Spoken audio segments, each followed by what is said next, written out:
여러분, 인생은 참 알다가도 모를 일입니다.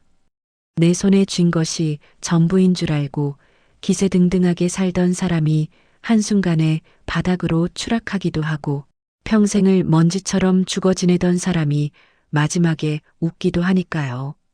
제 이름은 이혜자입니다. 올해로 65이 되었네요. 30년 전 이 집에 시집 올 때만 해도 저는 제가 이토록 모진 세월을 견디게 될 줄 몰랐습니다. 며느리라는 이름표는 저에게 훈장이 아니라 족쇄였고 시어머니의 독설은 매일 아침 제 심장을 도려내는 칼날 같았습니다. 그런데 말입니다.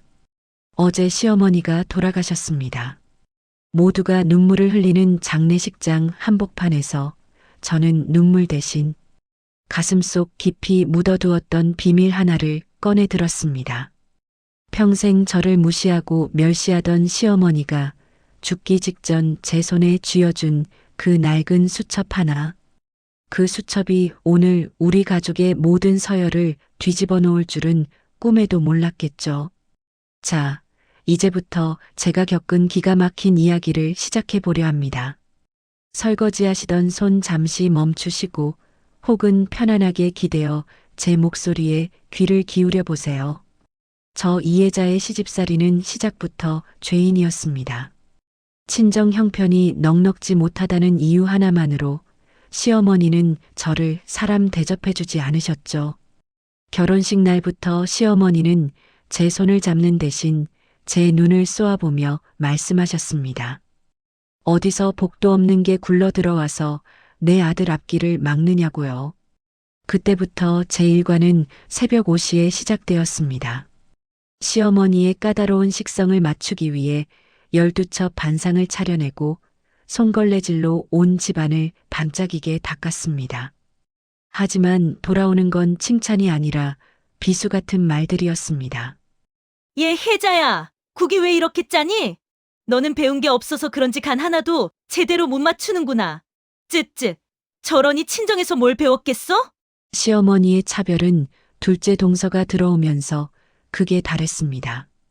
부잣집 딸의 명문대를 나왔다는 둘째 동서는 시어머니의 금쪽 같은 자식이었죠. 동서가 오면 시어머니의 표정부터 달라졌습니다.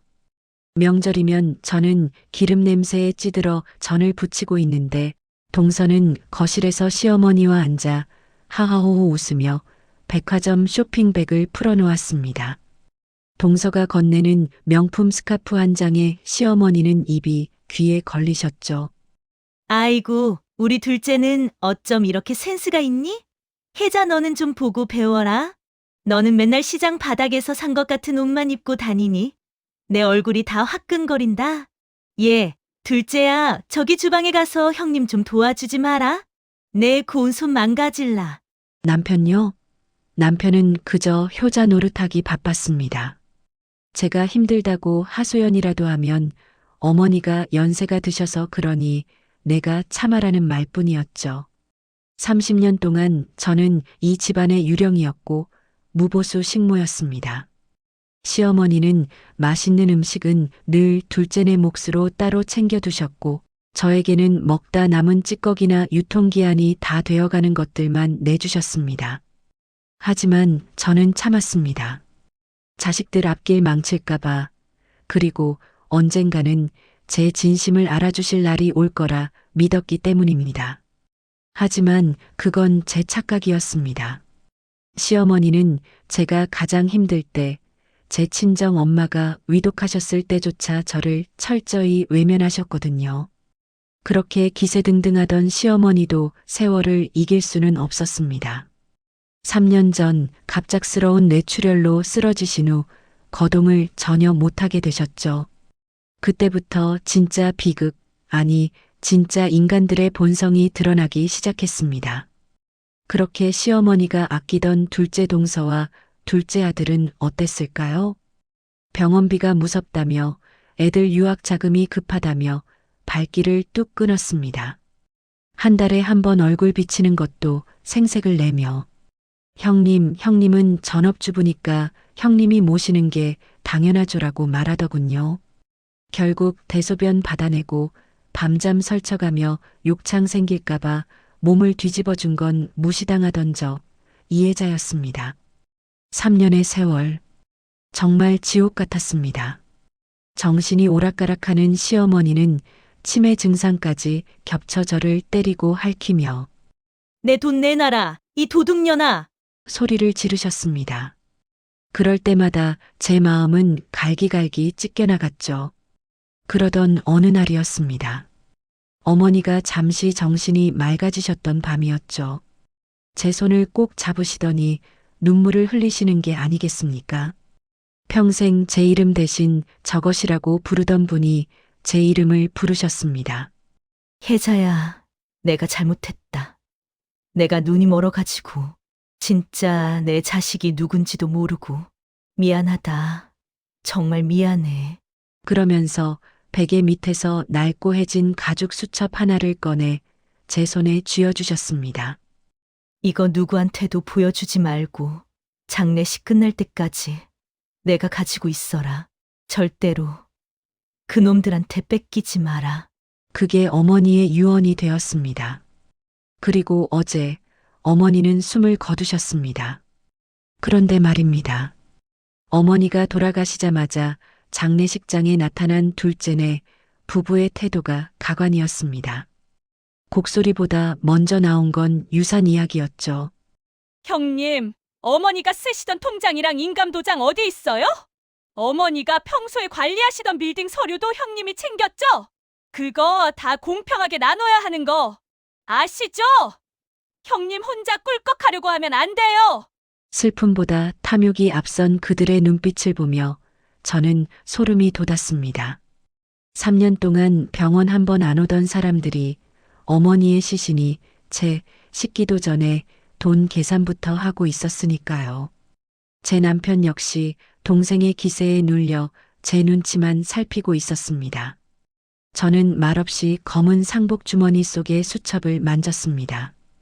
그 수첩 안에는 시어머니가 둘째 아들 부부에게 몰래 빼돌렸던 수억 원의 자금 내역과 동서가 시어머니 몰래 인감을 도용해 저질렀던 기가 막힌 짓들이 낱낱이 기록되어 있었습니다. 뿐만 아니라 시어머니가 마지막으로 남긴 진짜 반전 유언이 적혀 있었죠. 동서는 제가 아무 말도 못하자 만만하게 보였는지 사람들 앞에서 저를 몰아붙이기 시작했습니다. 형님, 왜 대답이 없어요? 혹시 치매 걸린 어머니 꼬드겨서 뭐라도 받아낸 거 아니에요? 우리 영감이 그러는데 어머니 명의로 된 땅이 꽤 된다더라고요. 그거 형님이 가로챘으면 우리 가만히 안 있어요. 장례식장에 모인 친지들의 시선이 저에게 쏠렸습니다. 다들 은근히 저를 의심하는 눈초리였죠. 저는 깊은 숨을 내쉬었습니다. 이제는 때가 된 것 같았습니다. 30년의 서름, 그리고 지난 3년간의 고통을 보상받을 시간 말입니다. 저는 천천히 수첩을 꺼내 들고 동서의 눈을 똑바로 쳐다보았습니다. 동서, 정말 이 안이 궁금해?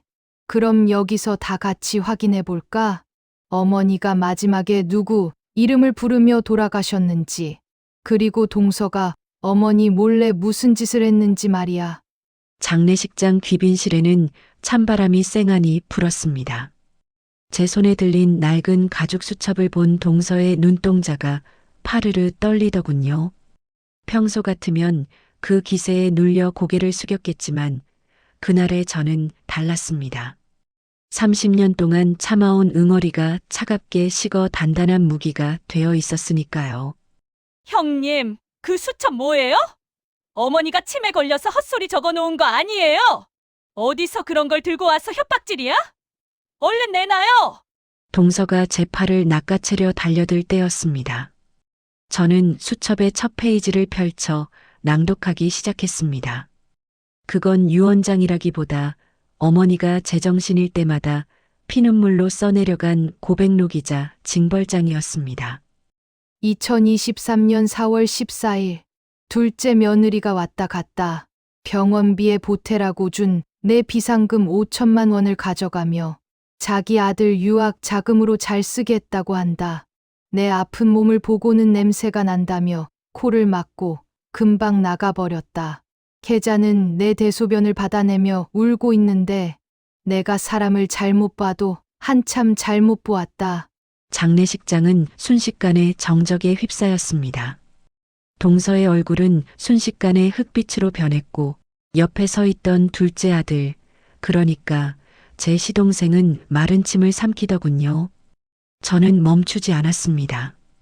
2024년 10월 둘째 아들이 인감을 몰래 가져가 4명이의 경기도 땅을 담보로 대출을 받았다.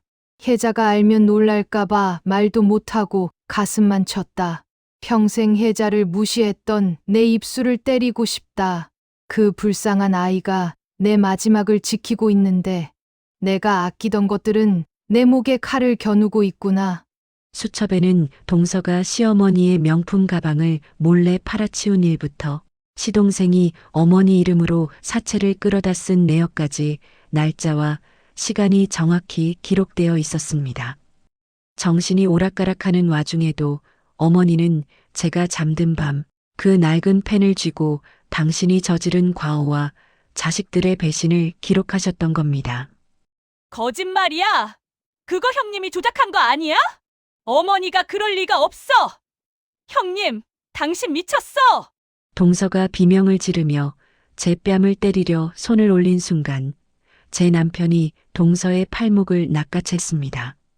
평생 어머니와 동생 편만 들던 남편의 눈에도 비로소 분노가 서려 있었습니다. 그만해. 재수 씨, 지금까지 우리 혜자가 어떻게 살았는지 형인 내가 다 봤어. 당신들이 인간이야? 어머니 돌아가시는 순간까지 돈돈거리더니 이게 다 사실이었어? 하지만 진짜 반전은 수첩의 마지막 페이지에 있었습니다. 어머니는 변호사를 불러 이미 모든 공증을 맞춰두셨더군요. 내 모든 재산, 지금 살고 있는 집과 남은 상가 건물 하나는 큰 며느리 이혜자에게 증여한다. 내 아들들은 이미 제 앞가림할 돈을 내 허락 없이 가져갔으므로 상속권이 없다. 특히 둘째 며느리에게는 단 1원도 상속하지 않으며 이 수첩에 적힌 횡령 내역을 바탕으로 혜자가 원한다면 법적 조치를 취해도 좋다. 그 순간 장례식장은 아수라장이 되었습니다. 동서는 바닥에 주저앉아 통곡을 했고 시동생은 제 발바닥이라도 하질 기세로 매달렸습니다. 형수님, 제가 잘못했습니다. 한 번만 봐주세요. 하지만 저는 그들의 손을 차갑게 뿌리쳤습니다. 30년 전 제가 무릎 꿇고 빌 때 그들이 보여줬던 그 싸늘한 미소를 똑같이 돌려주었죠. 동서, 서방님, 이제 그만 나가주세요. 어머니 가시는 길 시끄럽게 하지 마시고, 그리고 내일부터 변호사 통해서 연락 갈 테니 어머니 돈 가져간 거 다 토해낼 준비하세요. 안 그러면 이 수첩 그대로 경찰서로 들고 갈 거니까. 장례를 모두 마치고 돌아온 집. 30년 만에 처음으로 이 집이 제 집처럼 느껴졌습니다. 남편은 제 옆에서 고개를 들지 못하더군요. 저는 남편에게도 단호하게 말했습니다. 당신도 선택해. 나랑 같이 새 인생 살 건지, 아니면 당신 동생들 편에서 평생 죄책감 느끼며 살 건지. 남편은 제 손을 잡으며 펑펑 울었습니다. 어머니가 남기신 상가 건물은 생각보다 규모가 컸습니다. 저는 그 건물을 정리해 제 이름으로 된 작은 재단을 만들기로 했습니다. 저처럼 배운 것 없고 힘없는 며느리들이 억울한 일을 당하지 않도록 돕는 일을 시작하려 합니다.